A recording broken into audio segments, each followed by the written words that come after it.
Hello everyone, welcome to the Spooky Noodles Podcast. Today we'll be covering the story of SCP-939, also known as With Many Voices. I'd like to apologize for missing the past two episodes. I had some stuff going on, but it's all worked out now and we should be smooth sailing from now. This story is our first that was authored by multiple people. Users Adam Smascher and EchoFourDelta from the SCP Foundation Wiki wrote this tale. This SCP has always been super popular, but it never grabbed my intrigue until I sat down to read the story. But anyways, what exactly is 939? Item number, SCP-939. Object class, Keter.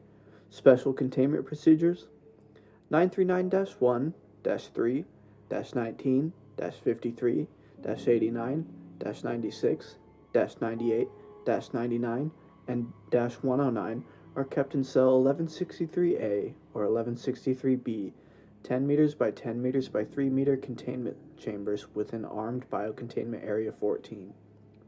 Both cells are environmentally regulated and negatively pressurized, with walls constructed of reinforced concrete. Access to these cells is regulated by an outer decontamination chamber and inner gas-tight steel security doors. Observation windows are constructed of laminated ballistics glass, 10 centimeters in thickness, protected by 100 kilovolt electrified mesh. Humidity is maintained at 100% at a temperature of 16 degrees Celsius. Specimens are monitored at all times via infrared cameras. Level 4 authorization is required to access 939, their containment areas, or their observation chambers. 939-101 is dismembered and stored in cryogenic preservation tanks 939-101A to 939-101M within Bioresearch Area 12. Access to 939-101 requires authorization by 2 Clearance Level 3 personnel, one of which must be present for all research and testing. The contents of only one 101 tank may be accessed at any given time. Core temperature of 939-101 tissues must be monitored while removed from the cryogenic preservation. Should core temperature exceed 10 degrees Celsius, tissues are to be returned to their corresponding tank and all testing suspended for a period of 72 hours. Barring core temperature exceeding 10 degrees Celsius, research of 101 tissues may continue as long as its ramblings and pleas for release may be tolerated. Containment cells should be cleaned bi-weekly. While this takes place, 939 specimens will be transferred to the adjacent cell. During this time, the cell's door and observation window must be inspected for damage and repaired or replaced accordingly. Heavy sedation of all 939 is required before any interaction, including transfer between cells and experimentation. See document 939-TE4 for transfer and experimentation protocol. Level C hazmat gear is to be worn by personnel during interactions with 939 specimens and in any areas which 939 have been known to inhabit. Afterward, standard decontamination procedures are to be observed by all personnel involved to ensure no secondary spread of amnestic agents occurs. Following Incident ABCA 14-939-3, all non-Class D personnel interacting with 939 for any length of time are required to wear 2 waterproof electronic pulse monitors for the duration of such interaction. These pulse monitors will transmit to a wireless monitoring system independent of a facility's main power grid, with at least one backup power system on standby. Should both an individual's pulse monitors flatline or otherwise malfunction, the wearer will be presumed dead, personnel instructed to disregard all the wearer's subsequent vocalizations, and a breach of containment declared automatically. Security personnel responding to such a breach are likewise required to wear these pulse monitors. Additionally, all live 939 must be implanted with subdermal tracking devices upon capture. Description: 939 are endothermic, pack-based predators which display atrophy of various systems similar to troglodytic organisms. The skins of 939 are highly permeable to moisture and translucent red, owing to a compound chemically similar to hemoglobin. 939 average 2.2 meters tall, standing upright, and weigh an average of 250 kilograms. The weight is highly variable. Each of their 4 limbs ends in 3-fingered claws with a 4th opposable digit, and are covered in setae, which considerably augment climbing ability. Their heads are elongated, devoid of even vestigial eyes or eye sockets, and contain no brain casing. The jaws of 939 are lined with red, faintly luminescent, fang-like teeth, similar to those belonging to specimens of the genus Cholotes, up to 6 centimeters in length, and encircled by heat-sensitive pit organs. Eye spots, sensitive to light and dark, run the length of their spine and dorsal ridges. These spines may be up to 16 centimeters long and are believed to be sensitive to changes in air pressure and flow. SCP-939 do not possess many vital organ systems. Central and peripheral nervous systems, circulatory system, and digestive tract are all absent. 939's respiratory system is atrophied and serves no apparent purpose beyond spreading AMN C227. 939 have no apparent physiological need to feed, nor any way to digest consumed tissue. Ingested material typically accumulates in the respiratory system of 939 and is regurgitated once the amount is sufficient to markedly inhibit its function. Despite the absence of many vital organ systems, 939 are capable of bearing live young. See Addendum 1016, 1991.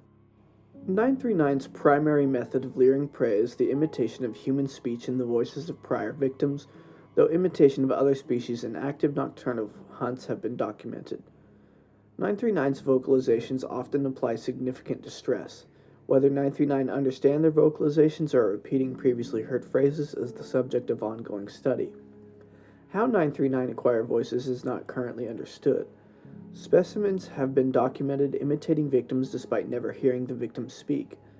Analysis of 939 vocalizations cannot distinguish between 939 and samples of known victims' voices.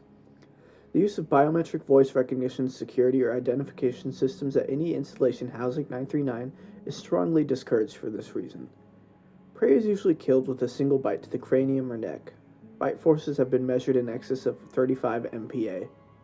939 exhale minute traces of an aerosolized Class C amnestic designated AMN C227.